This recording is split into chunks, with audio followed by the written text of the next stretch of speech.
So what we're going to be talking about tonight is mind in Buddhism. So everybody here has already had quite a bit of experience about it. So I'm just going to be going over what we did in Buddhism in a nutshell. But in fact, sorry. Oh, Hin, hi. Maren, hi, how are you? So some of this material may be new for you and some of it not, but just bear with it as best you can. All right, I think we'll start now. Hin's here. So welcome, Hin. Are you good today? Are you feeling good today? Yeah? Yes, I am feeling a lot better. Thank you. Oh, it's good to hear. Okay. Thanks for joining us. This is going to be for Hin and Dani. So the first session we did was about meditation. Today is going to be looking at the mind. And then Dundra will be leading next week, and it'll be the meditation session. He'll also be doing some visualization meditation. So the reason I won't be there is I've been invited to a private screening of His Holiness the Dalai Lama's latest documentary with the director. So I thought I know, right? So I thought I would really like to go and meet him and show up as a Marine nun. Here we have meditation and the monkey mind. That'll be the session 4. Okay. And who's that there?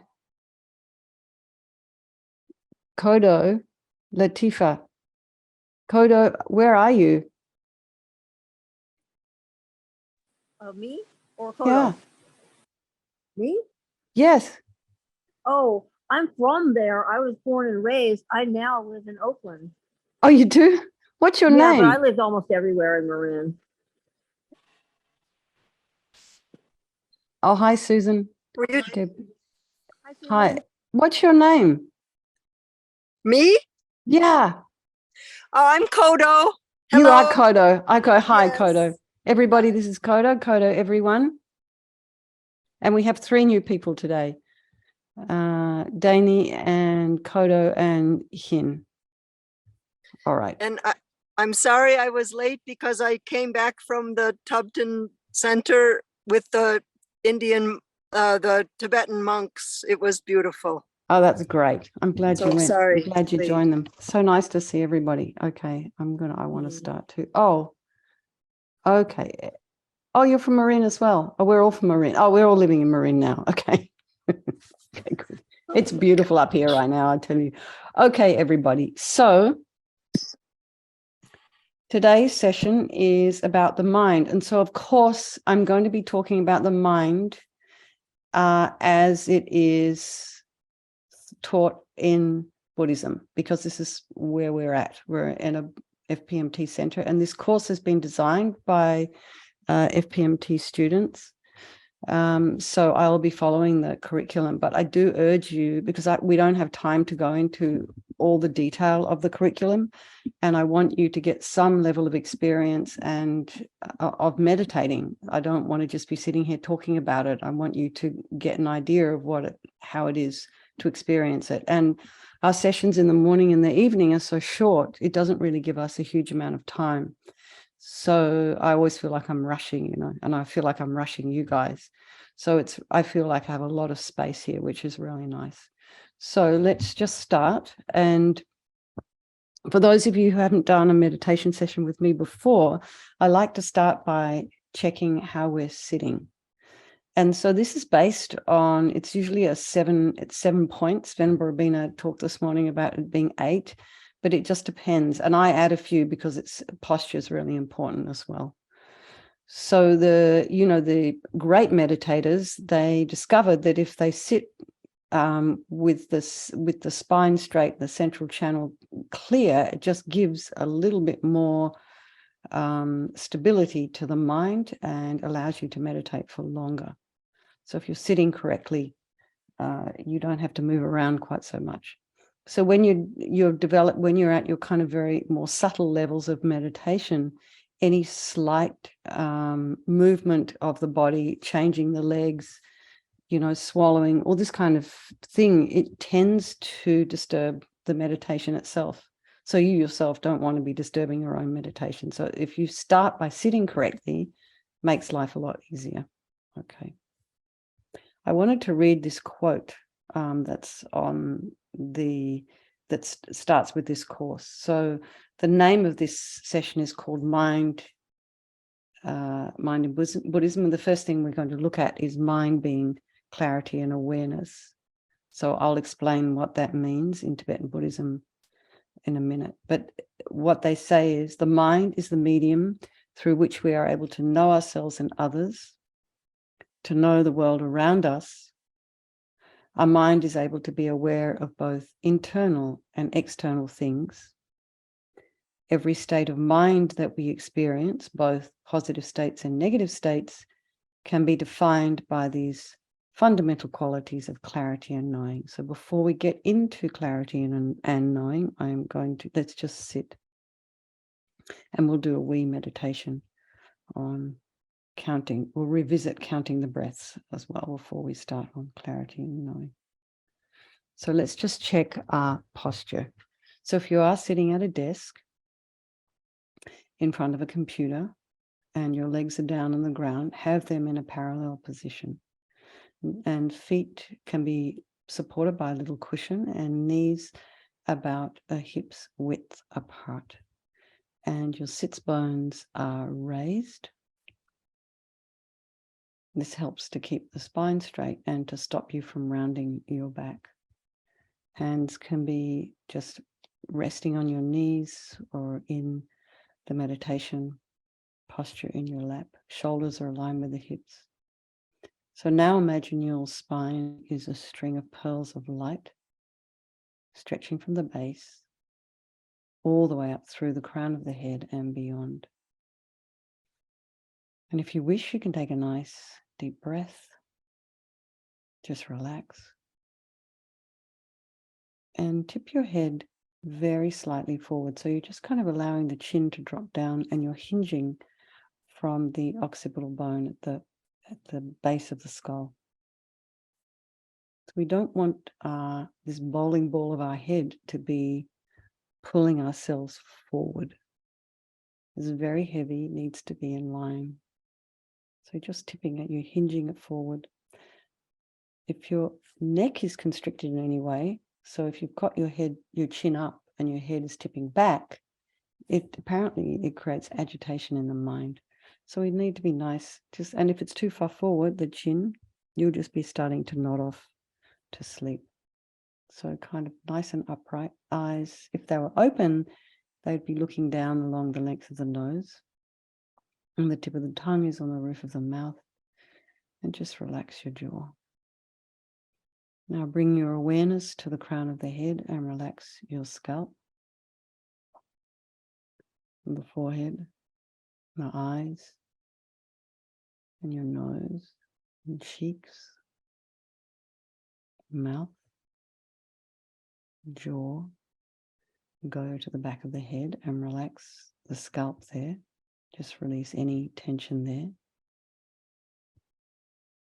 And relax your ears and your inner ear, your temples, back of the tongue. That helps to release the jaw. And release any tension in your neck and shoulders. Allow your shoulder blades to drop down. Relax your throat, chest and belly. Just release any tension in your belly. Relax your limbs, hands, fingers, and feet and toes.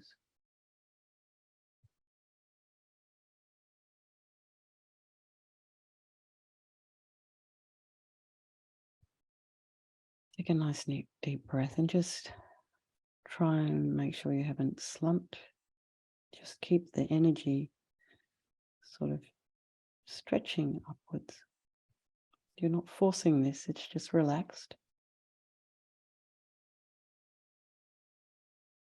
So now just think how it is you're turning up this evening. How are you feeling? What's been going on for you today?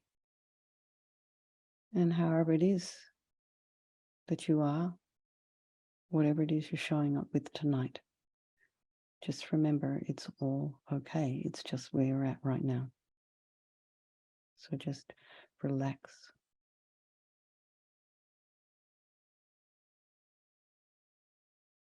So bring to mind any sounds that are in your environment. So just allow those sounds to be there.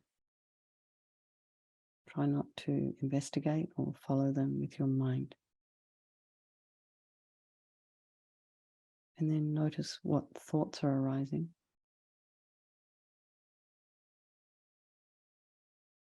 And try not to criticize or judge or have opinions. Just allow them to be there.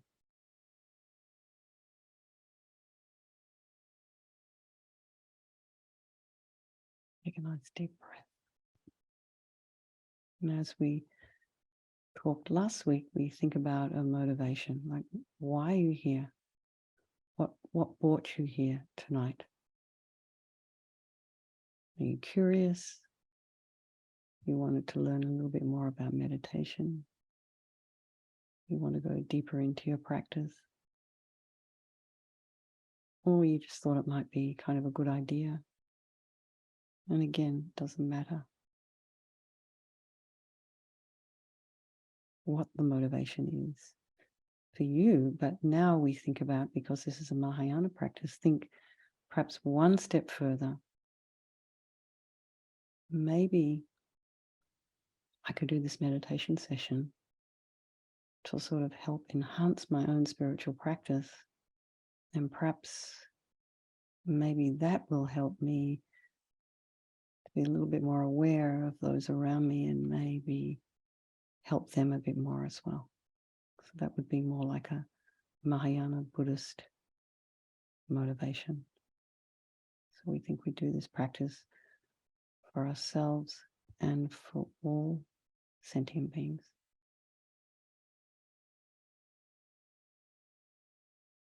So now just bring our mind to the breath. Again, noticing the sensations of the air as you breathe in and out through your nostrils. These are very subtle sensations. You'll feel them along the outside of the nose, maybe at the base, maybe at the tip of the nose, maybe in the middle of where the nostrils are. And then maybe you can feel the air flowing in and out and maybe moving the very tiny micro hairs inside the nostril. And the air you're breathing in is slightly cooler than the air you're exhaling.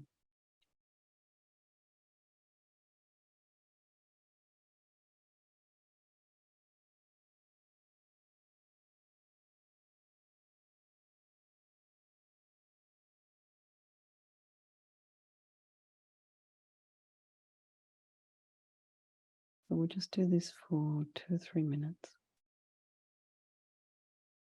Just breathing in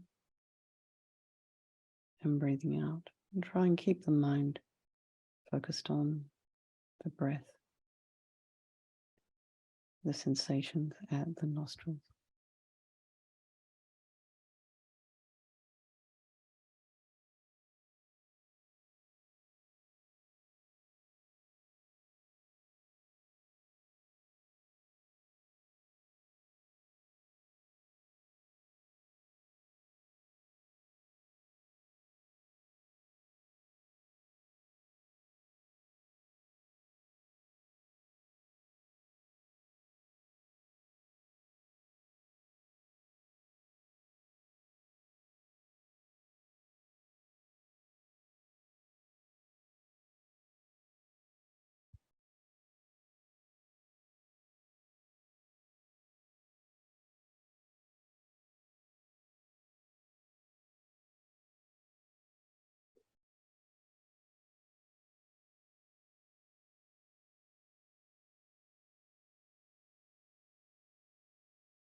Bring the mind back to the breath.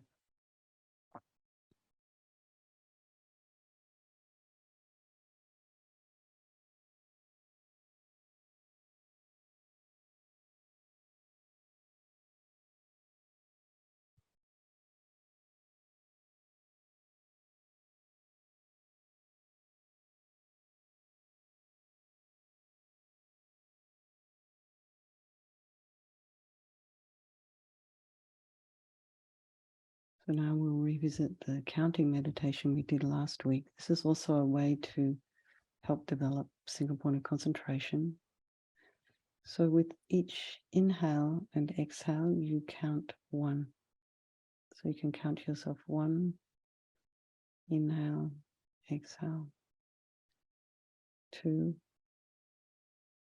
inhale, exhale, and so forth. Keeping your attention on the breath and on the rhythm of your breathing in and out.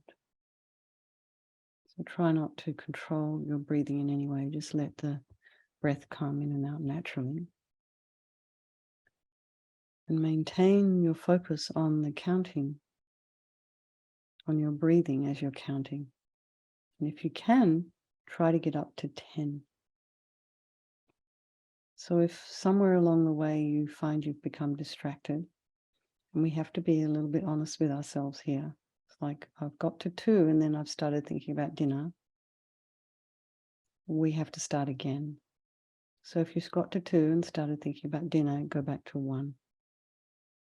So see how far you can get. If you practice this every day, or maybe a few times a week, you'll notice that your concentration starts to improve. And it's a really good way to gauge where your concentration's at. So we'll try doing this maybe for 5 minutes. It's actually quite a short amount of time. So just counting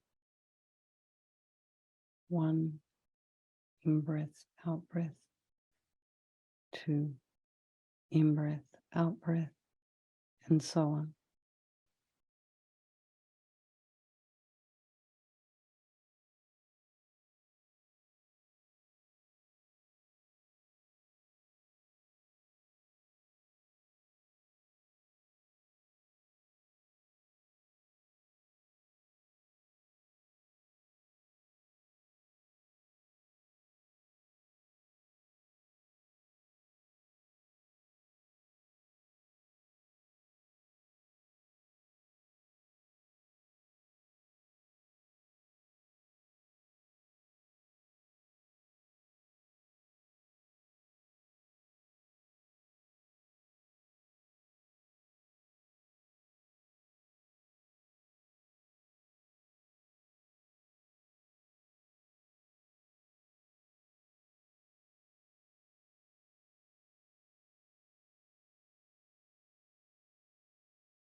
Okay, you can just relax. You can stay in meditation if you like, or you can open your eyes. It's up to you. Have a little wriggle. So, most of our lives we are walking around in this slightly unaware state. It's a bit like sleepwalking. We go through our days doing this and that. We go working, we go shopping, we relating to people, we're watching TV, we're washing the dishes, and our lives are full of being busy. And there's very little in our life that encourages us to be still. There's very little just going inside and looking and being who you really are, who you've been all along. And we get disconnected from that part of ourselves. Sometimes it's very hard to find our way home. And there's very little awareness about what's going on at a deeper level, underneath all that busyness. What's driving the doing. And sometimes we're pretty much asleep at the surface level as well. Like we run into a door, we stub our toe, we drop things, we forget things. We run a red light, we go through a stop sign. We get angry with someone. All these are signs that we're not really paying attention. So meditation can help us unpeel some of these layers, shining a light into our different levels of consciousness. It's beneath the day-to-day awareness and busyness.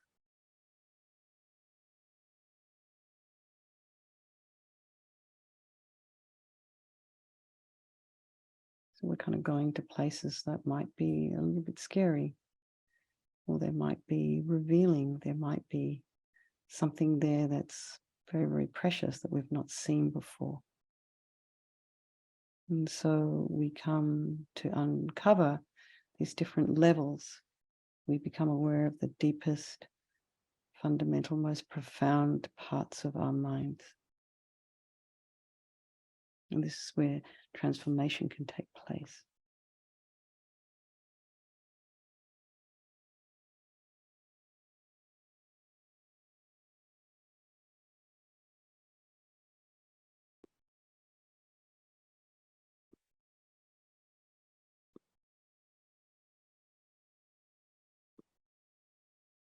So the definition of a mind is clarity.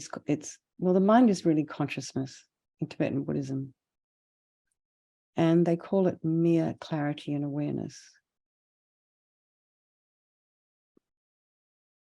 Clarity or luminosity. Awareness. So clarity or luminosity is the kind of illumination of the objects of the mind that enable awareness to take place.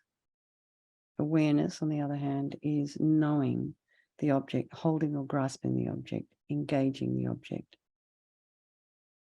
Illumination is the quality of that knowing that is experienced. And the initial word of the definition, mere, means that clarity and luminosity are enough.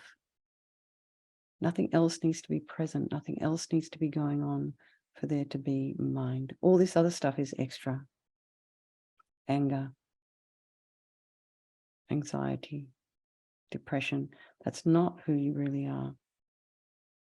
So if you look a little bit further, you'll see the mind is not physical.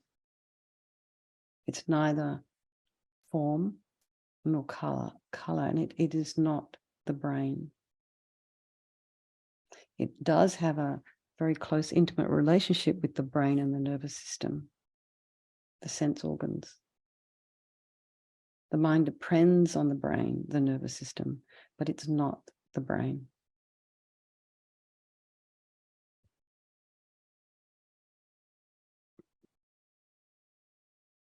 So I would urge you to read Connie's teachings on this and investigate yourself. His Holiness the Dalai Lama is right now doing well, has been for years, doing a lot of work with neuroscientists in different universities in the United States and overseas.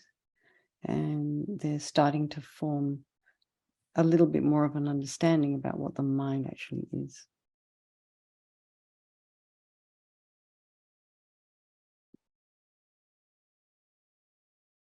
So the other thing about the mind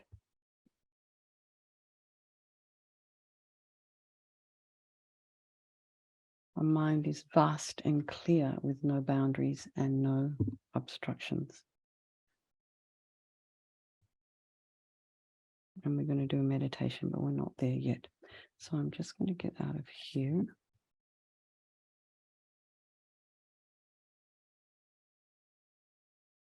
And I want to talk about the mind being a continuity.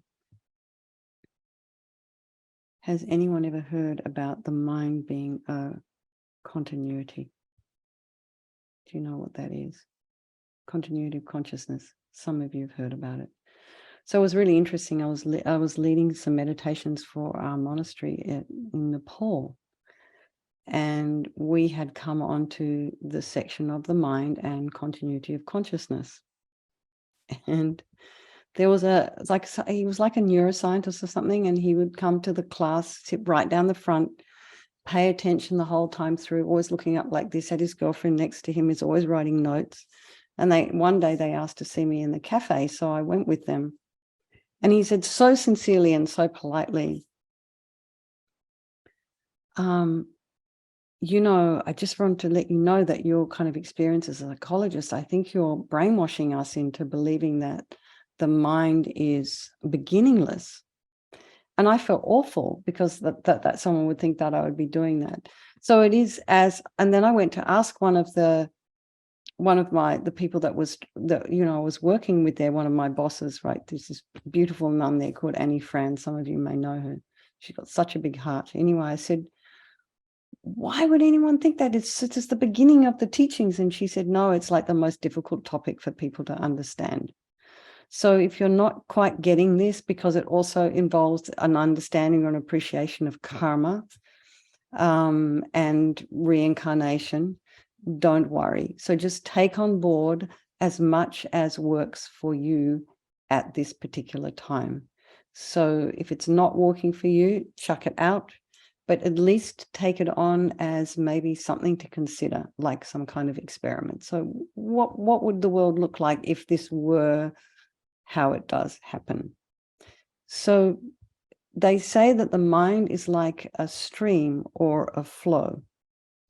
So in Buddhism, we talk about beginningless mind, from one moment of consciousness to the next. And we can't find a beginning. There is no beginning. And we're always wanting a beginning. We want a start point and we want an end point, but according to Buddhism, there is no beginning and there is no end to your mind. And we're going to do a little meditation to try and get some experience of what this is. So we will sit in a minute and try and experience the moment to moment stream of your consciousness. And the nature of this momentary stream of consciousness is fluidity, it's change, it's impermanence. So we know we have all of this in our lives. So we'll go back to the initial definition: mere awareness and luminosity. All of the contents of our mind, all of the states of our mind, the different feelings and emotions that arise, as I said, are extra. They are optional, they come and go, they're transitory. And we still have mind, which is fundamental awareness and luminosity, even without those contents. And this stream of consciousness is a ceaseless flow of changing thoughts, changing emotions. It's always changing. It's hardly ever still. Sometimes we're happy. Sometimes we're sad. Sometimes we're angry. Sometimes we're agitated. Sometimes we're calm. Sometimes we're still. But all of these fluctuations are within this field of clarity and knowing. And even when we're doing this, counting the breaths, or you're trying to practice. We did last week a meditation called Bare Attention, which was mindfulness meditation. It does seem that our minds are never still. They're busy.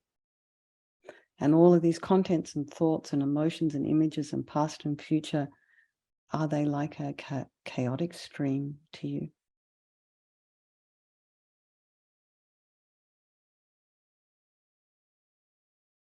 So it says in Buddhism that in one space of a finger snap, there are 65 mental moments.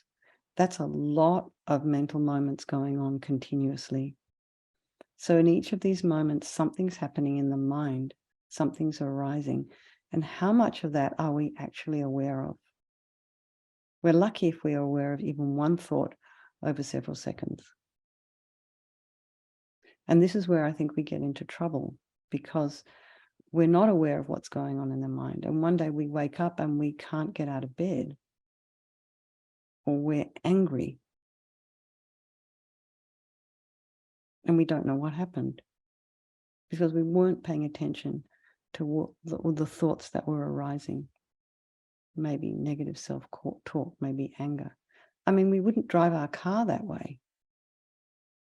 You wouldn't take your car on the freeway knowing that, or not, without having it checked up, because something might go wrong with it. The wheels might fall off and you have an accident. We take far more care of our personal belongings than we do of our own mind. And then we wonder why we get depressed. So the experience in meditation is that as you practice, you become more and more adept at all of those moments, or knowing what those moments are and helping them all to slow down. They become distinguishable and discrete and perceivable. And in each of those moments, you have an opportunity for choice. You can change the direction of your life for better or for worse. Right now, it's constantly changing, but you're not aware, you're not in control. But by coming aware, by waking up and unpeeling these layers and shining a light on all of those moments, you do get an opportunity to choose.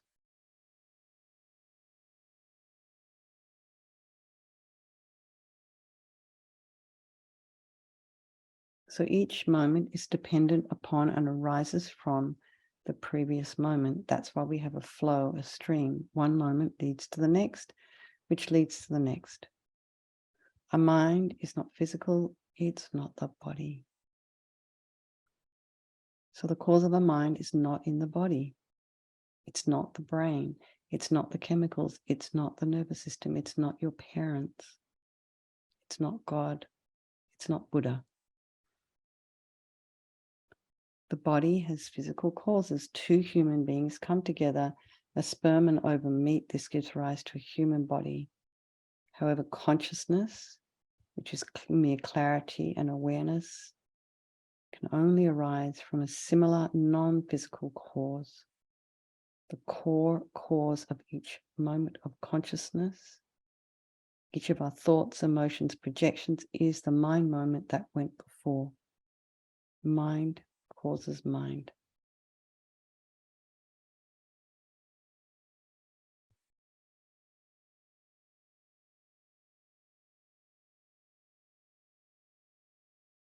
And these mind moments, they leave imprints. Whatever you see, whatever you watch, whatever you read, whatever you hear, whatever you smell, whatever you taste, leaves an imprint on the mind. So wouldn't it make sense for us to be very careful about what we're putting in there? It creates a movie. It stays in there on your consciousness as an imprint forever. So just be careful about how we treat ourselves when we're watching junk. Sometimes we need it to relax. But it's kind of like we're stuffing junk into our brains, a bit like would we eat too much junk food? So we think also too, whatever we think, we can think whatever we like, but we're just putting Sometimes we're just putting crazy imprints in the mind. So we can change it. We actually have the power ourselves within us.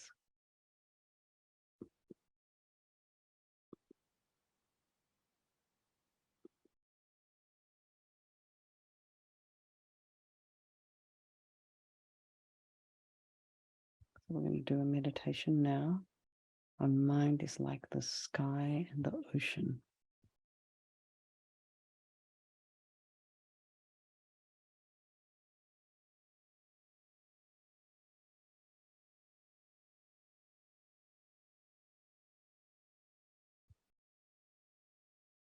So just go back to your breath. Settle back into your meditation posture. And let go of your thoughts. And just simply focus on your breathing. Just notice the sensations at the base of the nose as you're breathing in and out. We'll do this maybe for 3 minutes. Just focus on the breath.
Bring the mind back to the breath.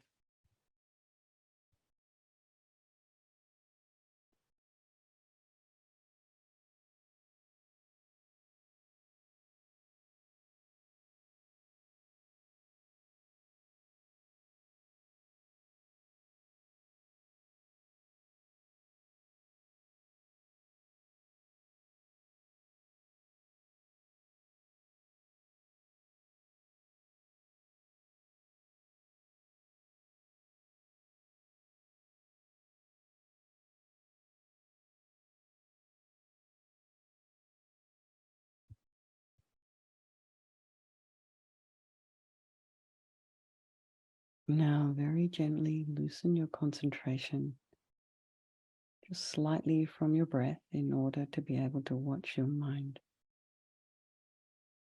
So whatever thoughts, sounds, sensations,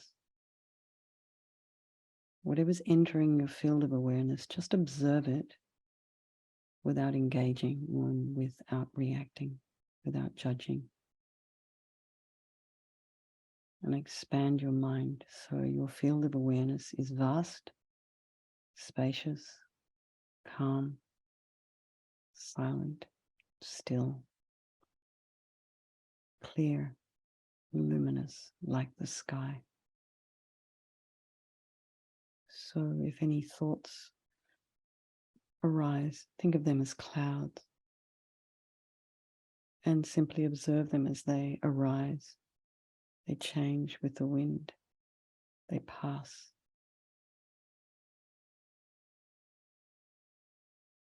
Identify with the sky, with the clarity of your mind, and let all other things simply come and go.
Now, if you like, you can just relax for a moment and have a bit of a wriggle.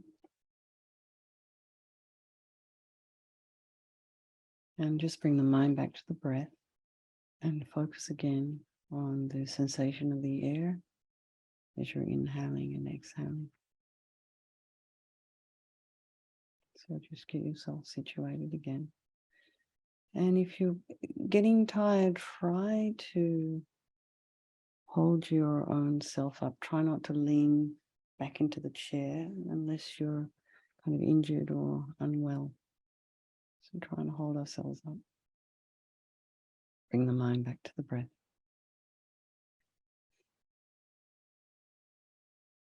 So they have another metaphor of thinking of the mind as an ocean. It's similar to thinking of the mind as the sky, just a different metaphor to help us understand more deeply this process you're experiencing as you meditate. Some people relate to the metaphor of the sky better than the ocean.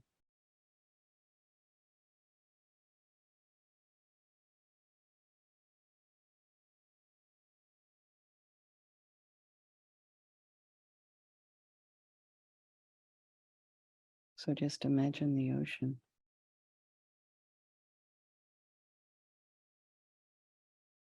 Vast. And you can think of the waves in the ocean and the fish.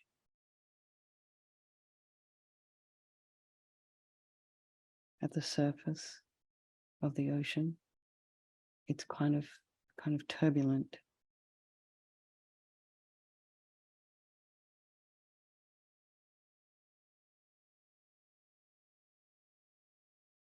And we can think of the turbulence of the surface of the ocean as the thoughts and emotions that we experience in our mind.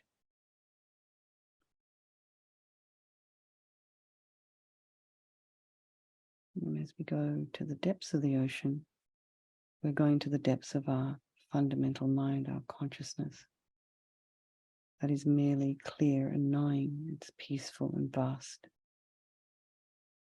And the turbulence is calmed. So we'll meditate on this one for a couple of minutes and see if that works for you.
Everybody just relax.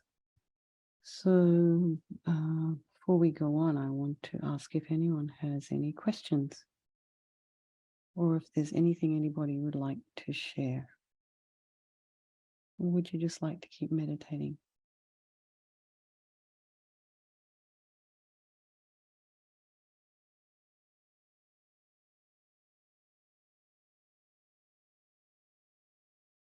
Shayla, have you got a question? Did you want to share something? I'm really enjoying the meditating, but Oh, you want to keep meditating? Okay. I'm enjoying it.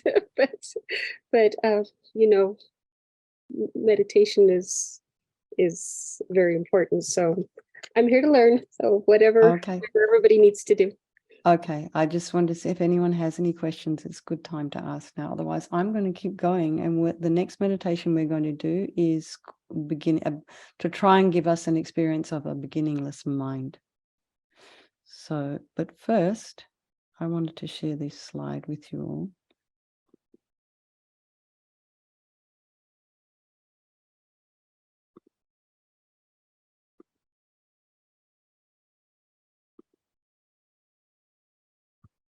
So one of the things that Lama Yeshe used to say is, you do have the power.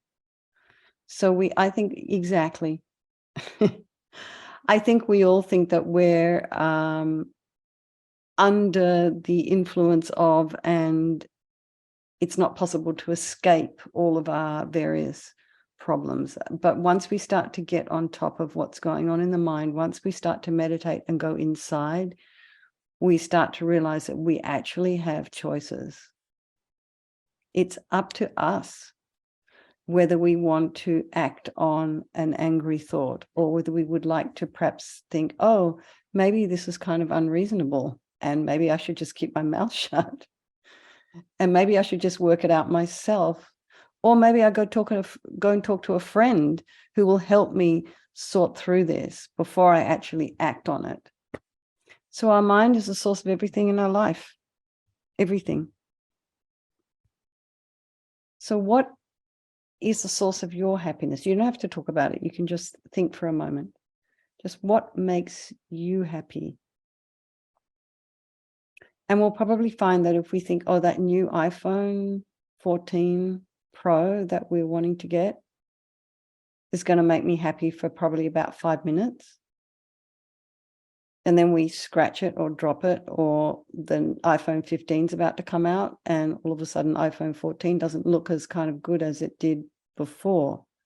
Do you know, so it's these external sources of happiness are transitory and fleeting, and they don't last very long and they change. And then you lose your iPhone 14 Pro that you're still paying for, but somehow got stolen. And then now you're worried about it all the time. Or where is it? Is it in my purse? Did I leave it somewhere? And then all of a sudden it becomes a source of anxiety. So it actually isn't the source of happiness anymore. So think about what your sources of happiness are. And of course, there are some external sources of happiness, which, you know, chocolate cake, birthday parties, seeing friends, hugging people. This makes us happy, but it's all transitory. And so if you want stable happiness, happiness that is constant, that is not reliant on other people, other things outside of ourselves, we need to go inside for that. And that is there. That's inside of you. It's always inside of you. It's there for you to access at any time you want. But we don't think it's possible, but we do. So there we go. External versus internal sources of happiness. And I think you'll probably find, we all think also that happiness is excitement. It's not necessarily. I think you'll probably find that you're happiest when you're quiet. Maybe you're doing an art project. Maybe you're doing gardening. But the times where the mind is still and focused is usually a time where you're actually kind of happy. And I'm not saying that seeing family and kids and loved ones is not a source of happiness, but it isn't totally 100% reliable. It's very important to know what's going on in our mind.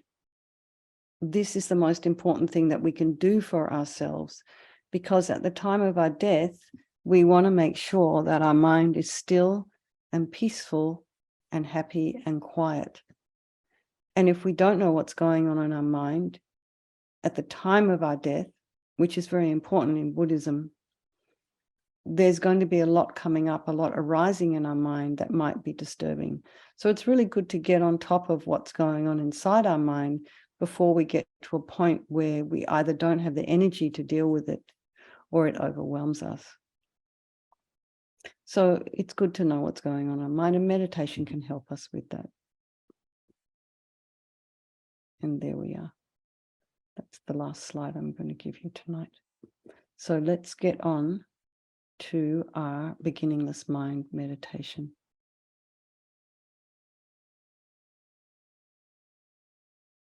Okay, so just settle back into your meditation posture.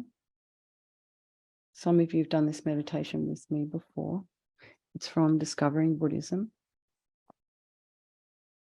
the section on the mind. So just bring the mind back to the breath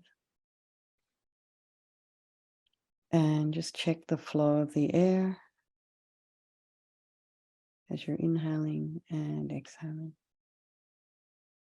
Slightly warmer as you're breathing in. Sorry, slightly cooler as you're breathing in. Slightly warmer as you're breathing out.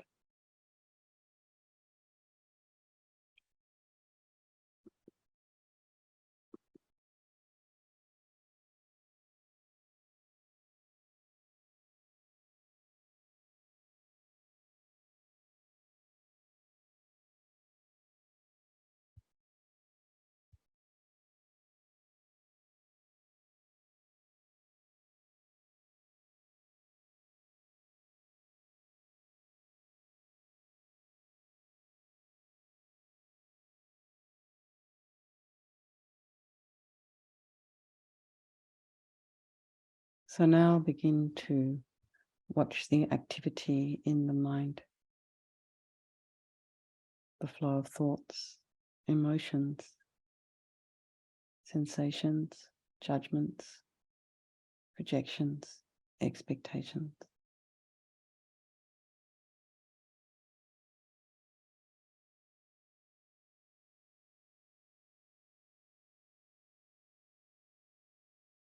And just watch these mental events without any involvement of any kind.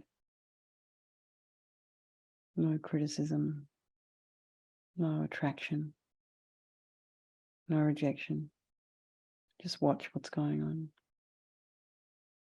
Just like a scientific observer with objectivity. You have no investment in the objects of your observation. Just watch the process.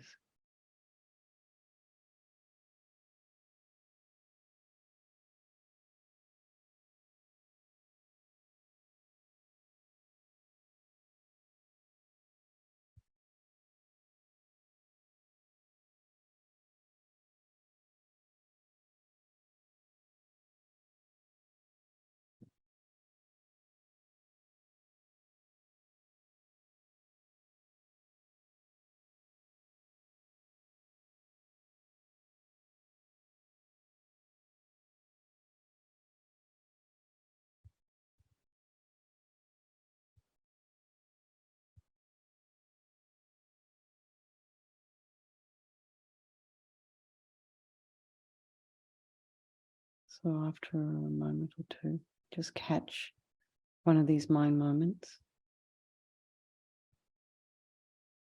And from that point, begin to journey backwards in time, from one mental event to the previous one. So we're just going to briefly scan our mental experiences. So just travel backwards through the last hour.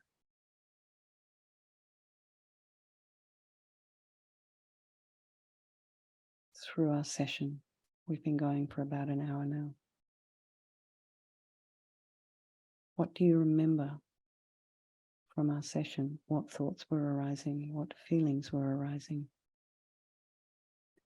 Then go back to 5 minutes to 6 when you were thinking about coming on to the Zoom. Then go back through the day. Did you have a cup of tea or coffee in the afternoon, or a drink of some kind? What did you have for lunch? What were you thinking at lunchtime? Do you remember what emotions were in your mind at lunchtime? And then go back through your morning. Do you remember the morning?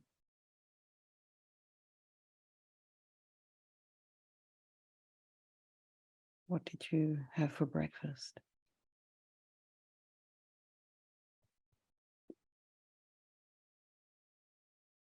And go back to the moment you woke up.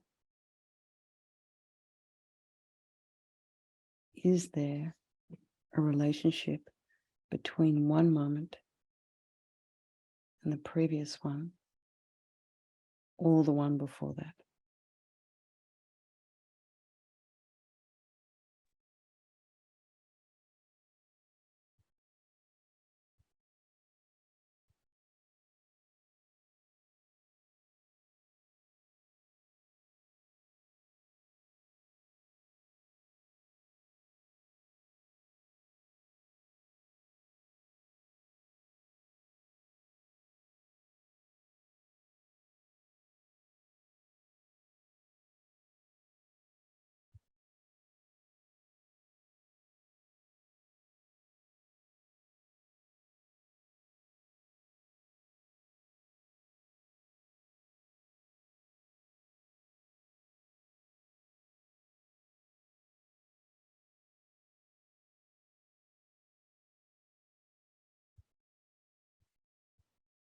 So go back to any dreams that you can remember.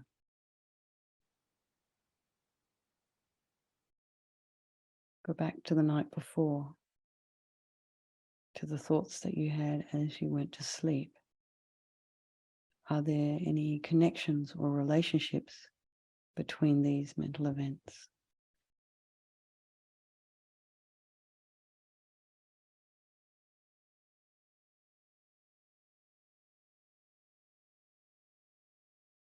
Go back through yesterday, the day before, last week,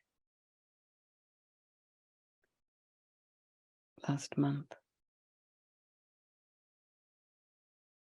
last year. Try not to engage with any stories that are unfolding. Just simply watch without involvement, without judgment. You're just looking for connections.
So keep going back in your life.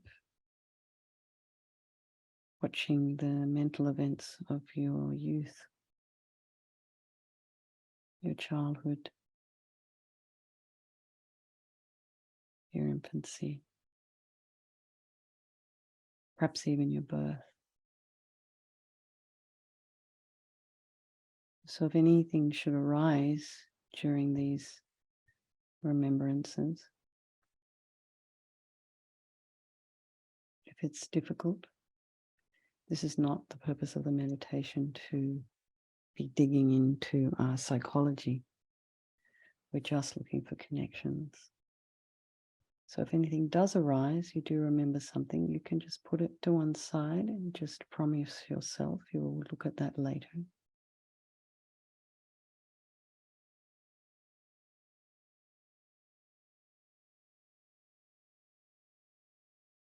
So if you can get back to your birth, what happens then? In the womb, at the moment of conception, try to see the possibilities. Does the flow cease? Does it continue?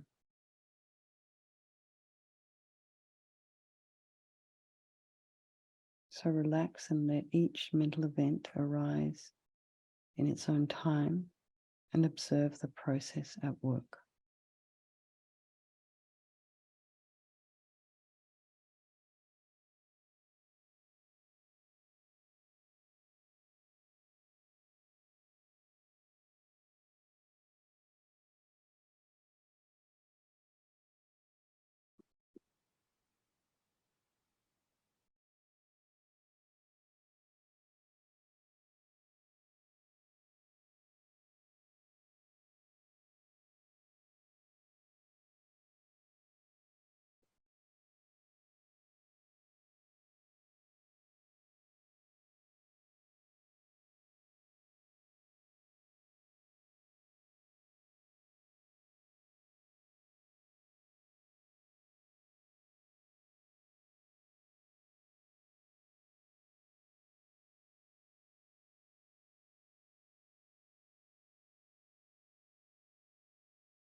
And when you've gone back as far as possible, very gently bring your mind back to the present moment. And again, watch what's going on in the mind and observe these arising mental events without involvement or any kind, without criticism,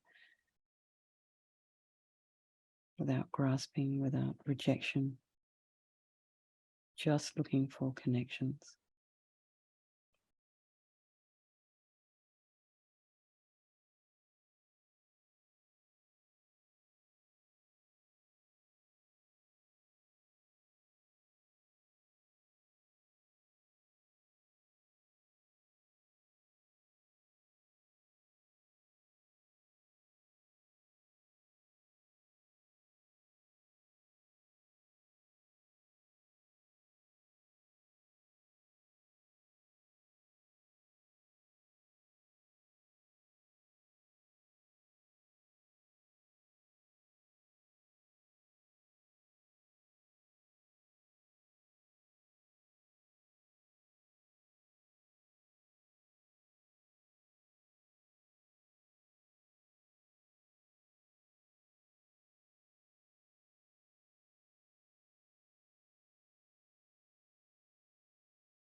Now, release your imagination and watch the possibilities for the future.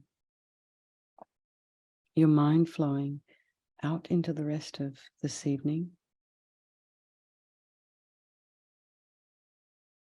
your dreamscape tonight, into tomorrow,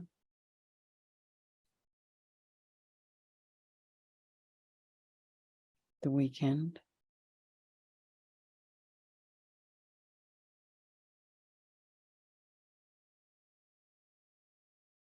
next week,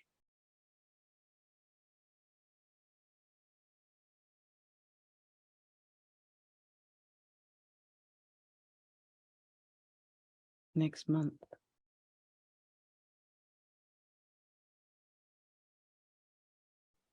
Next year. And take yourself into your elderly years.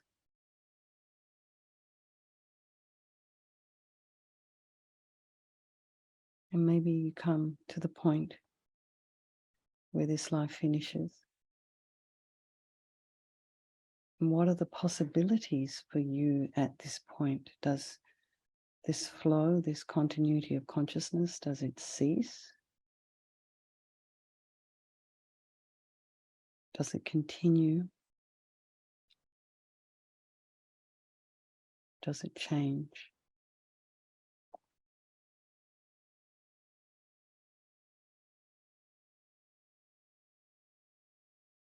What happens now? What are the possibilities?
Okay, everybody, just relax.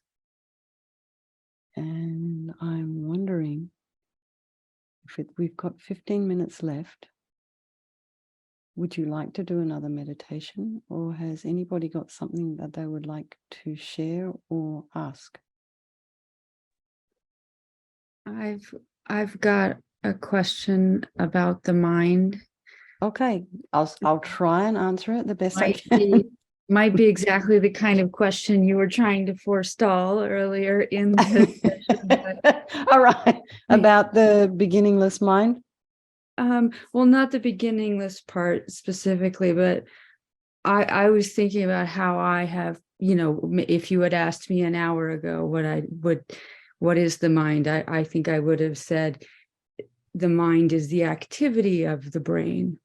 And you had said something about the mind being dependent on the brain and having a close relationship to the brain and the body. But it sounds like it's also thought of as something very separate as well. And I'm just wondering, I'm trying to square all these thoughts that I'm having. If there's anything you can say to speak to any of that, I think that would be helpful to me. So the first thing they say about the mind is not physical. So when you were talking about the mind being the activity of the brain, it implies electricity, neurological connections. Okay. Right. So in Buddhism, or in this particular tradition, they're saying that's not what it is, but it's very obviously closely connected to our brain. But the mind is, another word for the mind is consciousness. So it's not physical, it's not made by anyone, it's created by ourselves. So that meditation we just did, hopefully you got a taste of one moment from the next. So think, for example, you wake up in the morning and you're hungry and you think to yourself, I think I need a cup of tea and some breakfast. So that informs you, and then you go and you have breakfast and you eat. Your brain and your body as to what you want to do next. Then also, if that's not really helpful, then you can think of perhaps maybe an argument you got into with someone. What was going on in your mind before you started arguing with that person?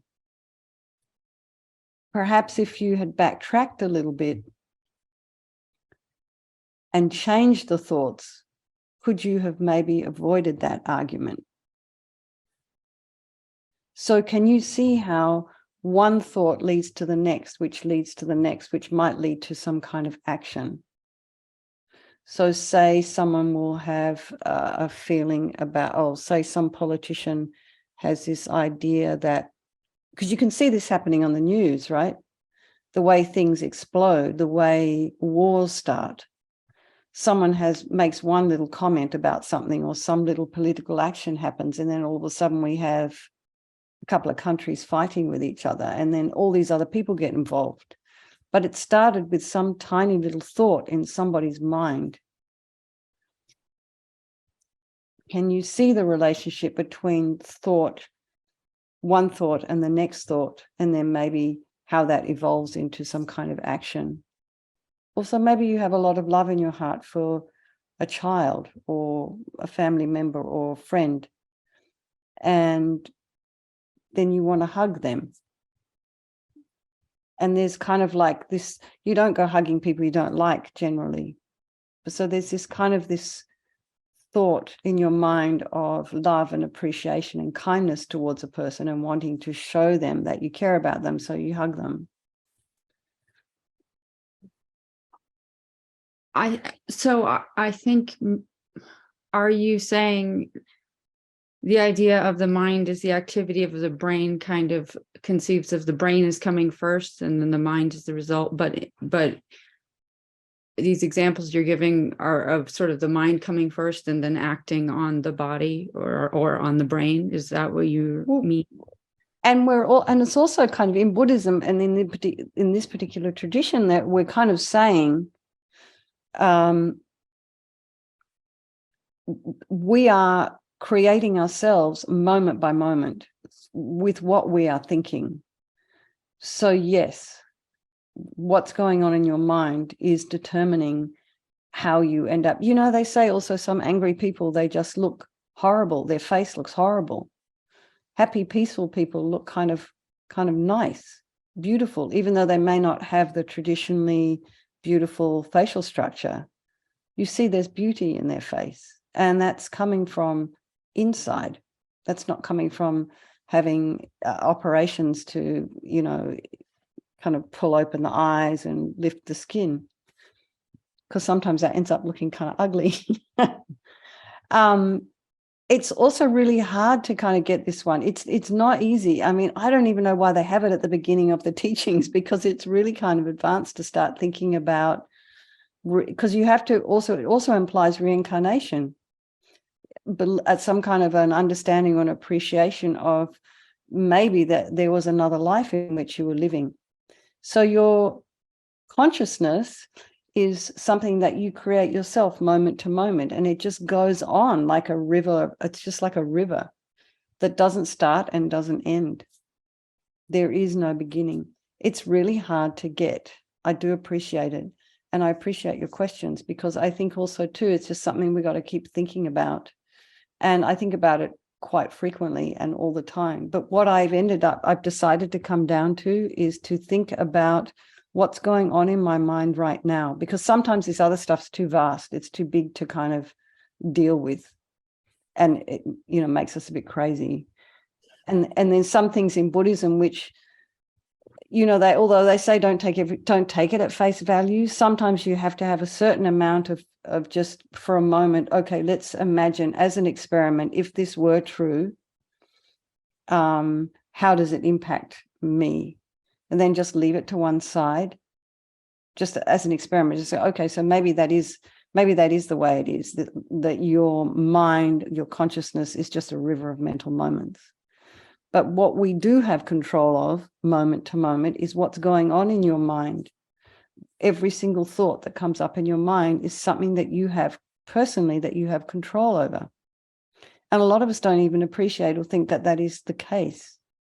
But you do have a choice moment to moment to decide whether you're going to open your mouth and criticize your whatever it is your mother's wearing, or do you keep your mouth shut? And then by keeping your mouth shut, and then saying to yourself, oh, this is just an opinion, it's none of my business what she's wearing, and just leave it like that. And then, because as long as we've got all these opinions in our mind, and anger and jealousy and all this kind of disturbance, it stirs it up like the surface of the ocean. But if we can get to this point of being still, which is where we can get to with meditation, if we're practicing it, maybe even just 5 minutes a day, everything starts to calm down.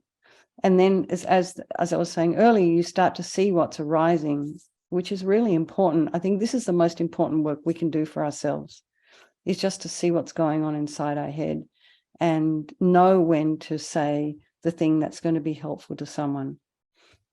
Know when to sort of not put ourselves down, or to catch ourselves for, engaging in negative self-talk, and maybe try and change it.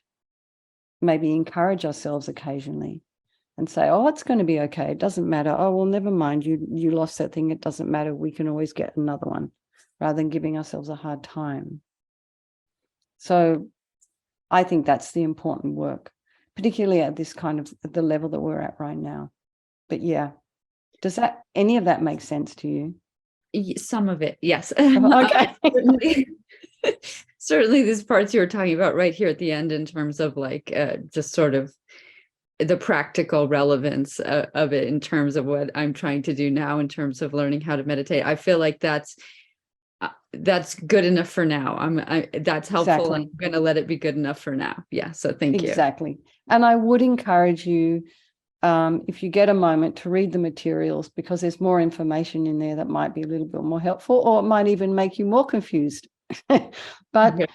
Also there is on YouTube, you can find the FPMT many years ago created this video series called Discovering Buddhism.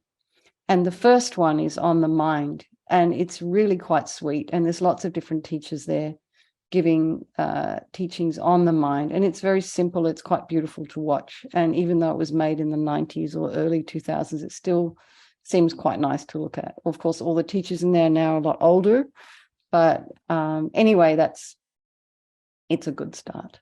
And Okay. we have 2 new people here. Very nice to see you. Avneet, hi, where are you? I live in Vancouver, Canada. Okay, well, thank you for joining us. Nice to see you. And there's someone else here, Whitecap, RSC. I have no idea who you are. Yeah. Sorry, my Hi. name is Jay. Hi, nice to meet you. Hi, Jay. That's from my previous work, and it's still showing up, and I'm not sure how to change that. Okay. And yeah, I'm also not sure why my video is not showing, but I'm here, and then I really appreciate this opportunity. Okay, thank you. Recently, yeah.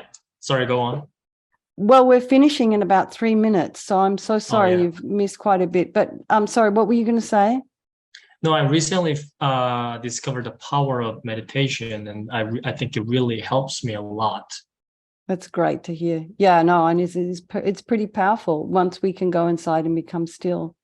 Yeah, just finding some time at the end of the day to just forget about all the struggles and worries, and then you just meditate, and then I think that just even for a small moment, I think it really helps a lot.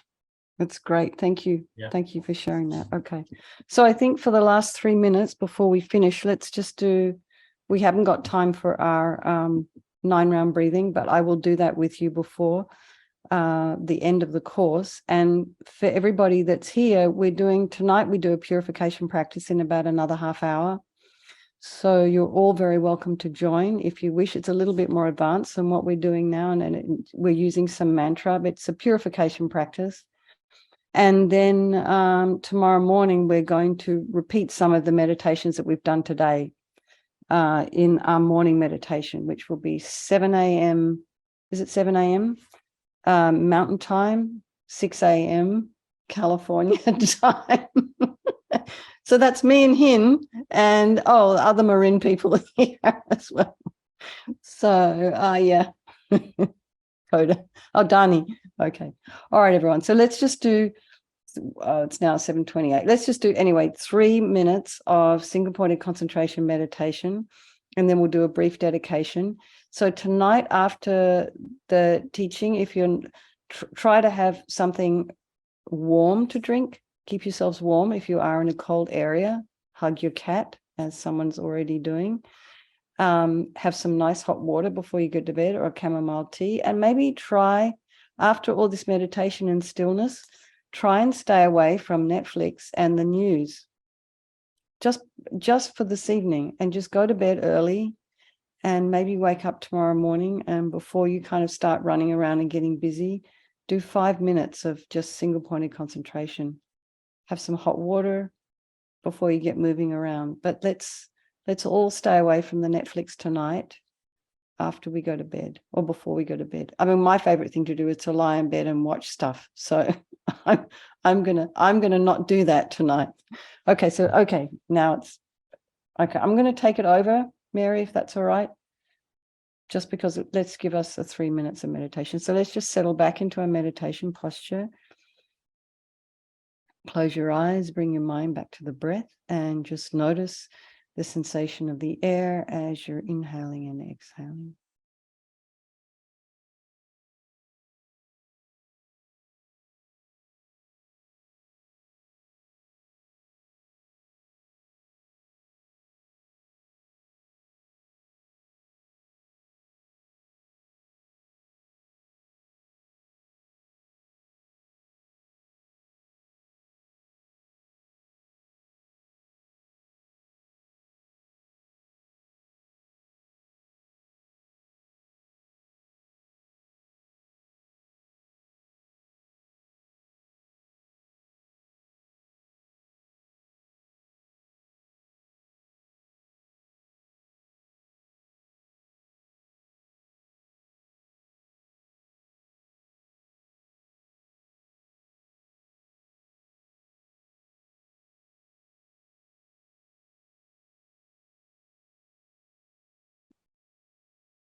Okay, everybody, just relax. We have to get ready for another meditation in 25 minutes. So I do thank all of you for coming. I really appreciate all of you coming here, and the new peeps as well. So nice to see you. Please come again. Next week, Venerable Dundrup will be leading it, and then I'll be doing the final session. Yes, did you want to say something, Envy? Yeah, I found this app on a Meetup. I found the website on Meetup, but the time was different. On Meetup, it says it will start 7, but I don't know when I log in, it was already started. Ah, That's why I'm late. I thought it will start at 7. 7 o'clock Mountain Time. Okay. Okay. Yeah. What time is it for where you are right now? It's 7:30. Yeah, you're on the same time zone as California. So for us, it's 6 o'clock in the evening. So 6 o'clock. 6 o'clock. So, and yeah, you're very welcome to come next week, and also the week after. The week after will be the 24th will be the final session of this particular thing. Okay. All right, everybody. So let's just dedicate any understanding, any spiritual energy, any creative potential that you've generated during this meditation this evening to the realization of your own goals, your own spiritual path, and just think about all the people in your life and all sentient beings. So just dedicate any positive energy to them as well. Okay, lots of love. So I'll see some of you in about 20 minutes. And thank you so much for joining us. I really enjoyed this evening. It was really very, very sweet. So try and keep any stillness that's inside. Try and hang on to that for a moment or two. Okay. All right, everybody. Thank you. Bye-bye. Good night.